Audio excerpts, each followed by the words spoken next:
Hi, I'm Bree, and you're watching part 2 of the DIY renter-friendly track system series. And I'm super excited this week because I got to remove the rest of those thorny, spiky weeds that were taking up a lot of space and that were stabbing me through my pants when I would walk through them to throw the poop in the muck pile. And I got to build myself a riding paddock, so I'm super excited. I don't have much else to share for this week other than that it's been pretty all over the place weather. As you can see, it's a little chilly this morning, but we did get some frost overnight, so the horses are going to have to stay inside until the sugars in the grass are less high. So depending on if we get more frost or not, they may be in their new paddock long term, just to avoid any hoof related sugar sensitivities, especially in my Mustang Birdie. I feel like she's this one. I feel like she's already getting fat, so I have been trying to work with her more in my new riding paddock, which I will show at the end of the video. And yeah, that's all I have, so let's get into it.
Here's the before. You can barely see the path that I was taking to get through to the muck pile, so I didn't get stabbed by all of those. And here's the after. completely clear path. I'm so excited. And then a couple days later, I had Dakota pick up some more posts from the farm store. I actually don't like riding that much. Like, I think it's fun sometimes, but two of my horses aren't in active ridden work right now. Francis is still green broke and Oliver is in rehab. So I mostly just wanted a spot to be able to do groundwork with them that's kind of more contained, because I was trying to do groundwork with them out in the paddock and they would just get distracted, or like the area was just too big or whatever. And at this point, I realized that the ground was going to be way too rocky to evenly space these posts. So I went around, I left it until the end, and then I came back and I found a soft spot. It's a bigger gap than I want. It's not very aesthetic, but it will work. You got to do what you got to do when there's giant rocks in the ground. It's funny because it doesn't even look rocky, but they're like just underneath the surface. And here's the finished product for the riding paddock. I'm so excited. I ended up with 2 or 3 extra posts. I don't know how, but I'm probably going to go in and lengthen it at some point, because I think when I calculated, I made it longer than it was, than I actually made it. So we'll do that later. And of course, once it was done, I had to do some groundwork. So I pulled Franny out because she's just needing some love. So we did a little bit of rhythmic walking, a little bit of lunging, and then for fun, I just decided to see if she wanted to do anything at Liberty with me, because at our previous barn in the arena, she would do Liberty with me, and it was like much larger than this space. So I was just like, hey, do you want to play? And she seemed down for it, so it was super exciting. She's just the sweetest thing. She absolutely loves working. I just don't want to push her too hard because she does have crooked front legs, as you can see. So she's kind of just my little fun girl, my little pasture pet ornament, but she's fun. So I was super excited about the paddock. I'm going to have to figure out a different way to open and close it, just because the strings get all crazy and I don't want anyone getting tangled up. But here it is the next morning. I was super excited because the horses were out already. My husband turned them out and they all came running. And here's Ollie making his way around. I feel like this is already creating so much extra movement, even without moving the perimeter fence to be more like a track. I do want to update the perimeter fence at one point, but I'm super over the moon that they are moving this much already, unprompted. I found myself a little bit irritated about having to poo pick and walk all the way around, but then I was like, no, I actually made the track so this would happen, so I'm gonna get more steps too. And as you can see, there's been some frost on the ground the past couple of mornings.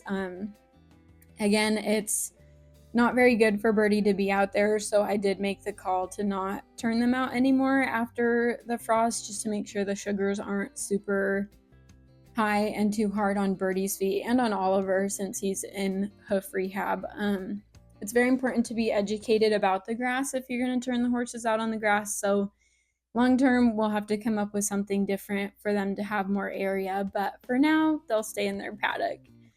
And unfortunately, I watched the video back and I didn't even get any riding video of me on Birdie, but I did get our little groundwork session beforehand. So she's super excited. I do use positive reinforcement when I ride and she seems to love it. So just look at her go, our little space. I'm so happy with it. I definitely want to lengthen it because when I did get on, it seemed a little bit small in there.